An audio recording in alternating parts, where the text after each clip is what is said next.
You believe it. Deep down, you really do. You've experienced something real, something that changed you. And you look at the people you care about, the people you work with, the friends you love, and you think, they need this too. It feels like holding a cure and watching people suffer from the disease. You have to say something. But you stop, because you've seen it done badly, you've been on the receiving end of it. The street corner preacher yelling at cars, the coworker who slips a tract into your birthday card, the family member who turns every conversation into a sermon, their eyes scanning for an opening, a weakness, a chance to pounce. They aren't sharing good news, they're just being annoying. And you think to yourself, I never want to be that person. That fear is a good thing. It's a healthy thing. It means you care about people more than you care about being right. It means you see them as humans, not as projects, not as notches on some spiritual belt. So the question is a good one. How do you share the most important thing in your life without pushing people away? Well, how do you offer a drink of water without drowning someone? It starts in a place you might not expect. It doesn't start with learning a script or memorizing 4 spiritual laws. It doesn't start with a clever argument. It starts with your own heart.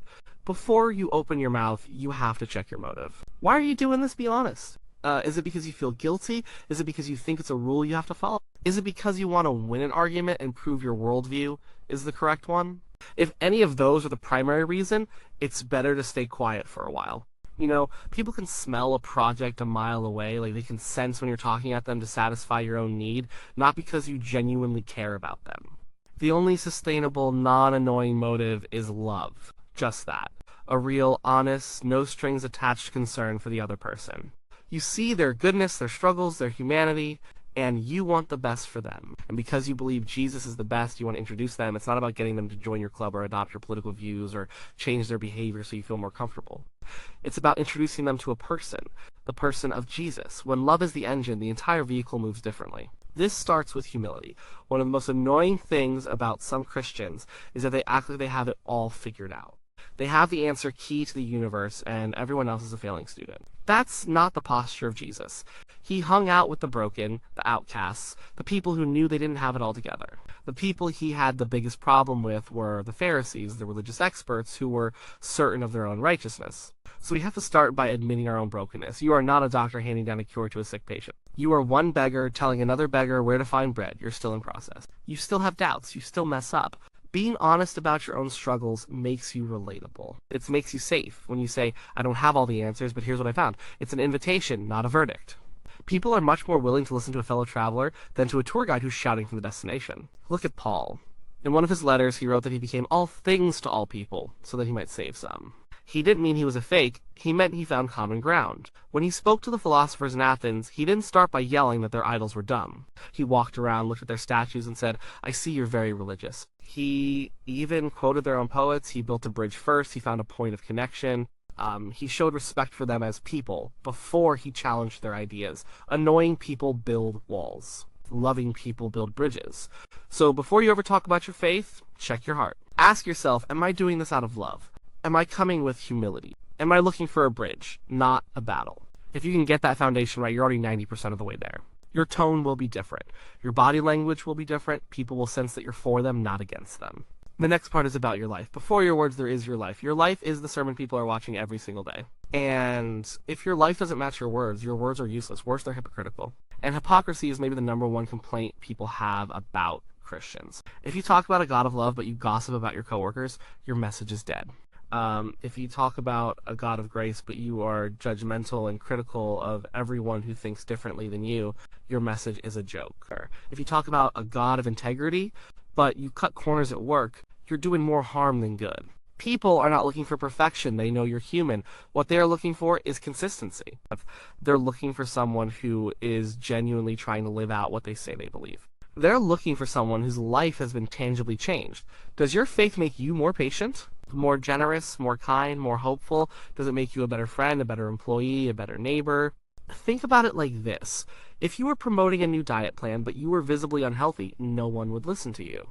They'd look at you and think, whatever that is, it's clearly not working. Our lives are the advertisement for the faith we profess. When people see a quiet strength in you during a crisis, or a surprising level of forgiveness when you've been wronged, or a deep-seated joy that doesn't depend on circumstances, they get curious. They start to think, what do they have that I don't? Where does that come from? That curiosity is the most natural, most beautiful opening for a conversation you could ever ask for. It's not force. It's an invitation they extend to you. They are asking you to explain the hope that is in you. And the Bible even tells us to be ready for that moment. Peter wrote, "Always be prepared to give an answer to everyone who asks you to give the reason for the hope that you have. But do this with gentleness and respect." Gentleness and respect, not aggression and arrogance. So the first step in sharing your faith is to live it. Be the kind of person someone would want to ask about God. Be a good friend. Be a reliable coworker. Be a helpful neighbor. Show up. Listen to people's problems without trying to fix them immediately. Celebrate their wins. Mourn their losses. Just be a decent, loving human being. Your life creates the credibility for your words. Without that credibility, you're just making noise. This leads to the most practical and perhaps most difficult part of all this. Listen more than you talk. This is where so many of us get it wrong. We get so excited about what we want to say that we forget there's another person in the conversation. We wait for them to take a breath so we can jump in with our pre-packaged answer. That is deeply annoying. It makes the other person feel like an object, a target for your message. Jesus was a master at asking questions. He was constantly turning things back on people. Who do you say that I am? What do you want me to do for you? What is written in the law? How do you read it? His questions made people think, they drew them in, they showed that he was interested in them, in their thoughts, in their hearts. Our goal should be the same. To be genuinely curious about the other person. Ask them about their life, ask them about their family, their work, their dreams, their fears. Ask them what they believe and why, and then listen. Really listen. Don't just listen to find a flaw in their logic so you can correct them. Listen to understand. Listen to empathize. When you give someone the gift of your full, undivided attention, you are showing them love. You are showing them they matter. When you understand where someone is coming from, you can speak to their actual needs, not the needs you assume they have. Maybe they don't need to hear about the theological intricacies of salvation. Maybe they need to hear that God sees them in their loneliness. Maybe they don't need a lecture on morality. Maybe they need to experience the grace that says they're loved even in their mess. You won't know unless you listen. Building a real relationship takes time. Earning the right to speak into someone's life is a privilege, not a right. We have to be patient. See people as friends, not as conversion projects. Invite them over for dinner with no agenda. Help them move a couch. Go to their kid's soccer game. Just do life with them. In the context of that real, authentic friendship, spiritual conversations will happen naturally. They won't feel forced or weird. And when they do happen, tell your story. This is one of the most powerful tools you have. No one can argue with your story. They can argue about theology or history or science, but they can't argue with what happened to you. When you talk about your own experience, it's not a lecture, it's a testimony. You don't have to have a dramatic, I was a drug addict and now I'm not story. Most people don't. Your story might be quieter. It might be about how faith gives you peace in the midst of anxiety. It might be about how knowing God's forgiveness helped you forgive someone who hurt you deeply. It might be about how the community of the church supported you through a difficult time. Think about it. What was your life like before? What happened? How is your life different now? Frame it in a simple, honest way. Don't use a bunch of Christianese or churchy language. Words like justification, sanctification, or being washed in the blood mean a lot to people inside the church, but they are confusing and weird to people outside of it. Translate those concepts into normal, everyday language. Instead of saying, I was saved, you could say, I felt like I was constantly trying to be good enough, and I always failed. Then I realized that God loved me as I was, and it took all that pressure off. Instead of, I was convicted of my sin, you could say, I realized I was living a really selfish life, and it was making me miserable and hurting people around me. Be real. Talk about your doubts. Talk about the times when faith is hard. This makes your story believable. It shows you're not a robot who just downloaded a program. You're a human being on a journey, and that's something everyone can relate to. When you share your story, you're not telling someone else what they should believe. You're just sharing a part of your own life. It's an offering, not a demand. So you've checked your heart, you're trying to live a consistent life, you're listening to people and building real friendships. You're sharing your own story. What happens when the conversation goes deeper? What do you actually say about God, Jesus, and the Bible? Keep it simple. The core message of Christianity is surprisingly simple. It's not a complex set of rules or a dense philosophical system. At its heart, it's a story. A story about a God who made the world and loved it. A story about how we as humans turned away from that God, creating a separation, a brokenness in the world and in ourselves. A story about how God didn't give up on us, he came to us. His name was Jesus. He lived a perfect life, showed us what God is really like, and then he died on a cross to take our brokenness upon himself, to bridge the gap between us and God. And then 3 days later, he rose from the dead, proving that his power over sin and death was real. And now he offers us a new life, a restored relationship with God, not because we earned it, but as a free gift. That's it. That's the good news. It's about a person. It's about a rescue. Focus on Jesus. He is the center of it all. People are often much more open to the person of Jesus than they are to the institution of the church or the concept of religion. Talk about who he was, his compassion for the poor, his challenging words to the powerful, his radical love for outcasts, his teachings about forgiveness and grace. Many people who are skeptical of religion find Jesus himself to be incredibly compelling. And when people ask hard questions, it's okay to say, I don't know. In fact, it's one of the best things you can say. It shows humility, it shows you're not pretending to have all the answers, it builds trust. You can follow it up with, that's a great question. Can I look into that and get back to you? Or, I've wondered about that too. Here's what I think, but I'm not totally sure. This transforms the conversation from a lecture into a mutual exploration. You're searching for truth together. Avoid getting sidetracked by secondary issues. People might want to argue about evolution or politics or the history of the Crusades. Some of those conversations are important, but they aren't the main thing. Gently try to steer the conversation back to the central person of Jesus. You can say something like, that's a really interesting point, and we could talk about it for hours. But for me, the core of my faith isn't about that. It's about who I believe Jesus is. Keep the main thing, and please focus on the good news part of the good news. For too long, Christians have been known more for what they're against than what they're for. The message can easily come across as one of condemnation, judgment, and guilt. But the message of Jesus was one of invitation, hope, and freedom. It's the story of the prodigal son, where the father is running to embrace his wayward child, not waiting with a list of his failures. It's the story of the woman caught in adultery, where Jesus shields her from her accusers and offers her a new start. The message should sound like good news to the person who is hearing it. It should sound like hope for the hopeless, rest for the weary, and love for the unloved. Finally, what do you do with the results? You've done your best. You've shared out of love and humility.